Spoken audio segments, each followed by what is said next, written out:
नमस्कार मित्रमैत्रिणींनो, मराठी हेल्थ या युट्यूब चॅनलमध्ये आपले स्वागत आहे. लहानांपासून तर मोठ्यांपर्यंत जर आपल्याला सर्दी झाली असेल, खोकला येत असेल, छातीत कफ जमा होऊन जर छाती मोकळे होत नसेल, यामुळे गळा देखील खरखरत असेल, संपूर्ण समस्यांपासून घरच्या घरी सुटका करून देणारा अत्यंत साधा परंतु अत्यंत प्रभावी तर रामबाण आणि घरगुती उपाय घेऊन आले आहे ना, की ज्या उपायाने अगदी सहजतेने लहानांपासून तर मोठ्यांपर्यंत 100% फायदाच होतो. उपाय अगदी गावरान घरगुती असल्यामुळे यापासून कुठल्याही प्रकारे साईड इफेक्ट होणार नाही, तर फायदा पूर्णपणे होणार आहे. फक्त ज्या व्यक्तींना हा त्रास होत आहे अशा व्यक्तींनी ज्याप्रमाणे मी दाखवत आहे त्याप्रमाणे हे मिश्रण तयार करायचे आहे व याचा उपयोग करून अर्धा ते 1 तास मस्त झोपून घ्यायचे आहे. त्यानंतर आपल्याला लगेच फायदा तर जाणवतोच, परंतु फ्रेश देखील वाटेल. इतका इफेक्टिव्ह परिणाम आपल्याला यापासून नक्कीच मिळतो. त्यासाठी एक छोटेसे पातेले घ्या. यामध्ये खोबरेल तेल टाकायचे आहे. याऐवजी आपण मोहरीच्या किंवा तिळाच्या तेलाचा वापर देखील करू शकतो. व येथे आपण ओवा घेतला आहे. ओवा घेऊन याप्रमाणे थोडासा कुस्करून घ्या. हाताने कुस्करून घेतला की याचा जो सुगंध आहे ना, तो छान सुटतो. हे बघा. आणि जे तेल आपण गरम करून घेतले आहे, या तेलामध्ये हे टाकून द्या व लगेचच गॅस बंद करा. कारण हे तेल तापले आहे, यामध्ये याचा पूर्णपणे छान अर्क उतरणार आहे.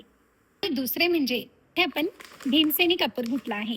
भीमसेनी कापूर हा हे बघा याप्रमाणे आपल्याला मिळतो. हा आपल्याला ऑनलाईन देखील मिळेल किंवा आयुर्वेदिक दुकानात देखील मिळतो, किंवा आपल्याला हवा असेल तर मी डिस्क्रिप्शन बॉक्समध्ये लिंक दिली आहे, करून देखील तुम्ही हे घेऊ शकतात. तर आपल्याला अगदी एक छोटासा हा भीमसेनी कपूरचा तुकडा हवा आहे. हा कपूर थोडासा हाताने बारीक करून घ्या किंवा तुम्ही कुटून घेतला ना तरी देखील चालेल. लगेचच याचे तुकडे होतात. हे बघा याप्रमाणे याची बारीक पावडर तयार होते. हे जे तेल आहे या गरम गरम तेलामध्ये हे जे कपूर आहे हे कपूर टाकून द्या. आणि यासाठी भीमसेनी कपूरचाच वापर करा, म्हणजे आपल्याला यापासून पूर्णपणे फायदा होतो. कारण जो पूजेसाठी वापरतो तो कपूर जर वापरला तर आपल्याला हवा तसा फायदा होणार नाही. बघा येथे आपले तेल छान तयार झाले आहे. हे तेल असेच पूर्णपणे थंड होऊ द्या. थंड झाले की गाळून घ्यायचे आहे. हे बघा याप्रमाणे आपण हे तेल गाळून घेतले आहे. गाळून घेतलेले तेल एका छोट्याशा बॉटलमध्ये भरून ठेवा, म्हणजे आपल्याला हवे ना त्यावेळेस आपल्याला याचा वापर करता येतो.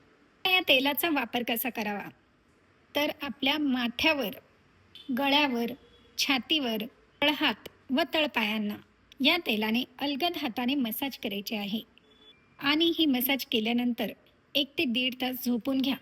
यामुळे कितीही भयंकर आपल्याला तिचा खोकल्याचा त्रास होत असेल ना, त्यापासून लगेचच सुटका होते.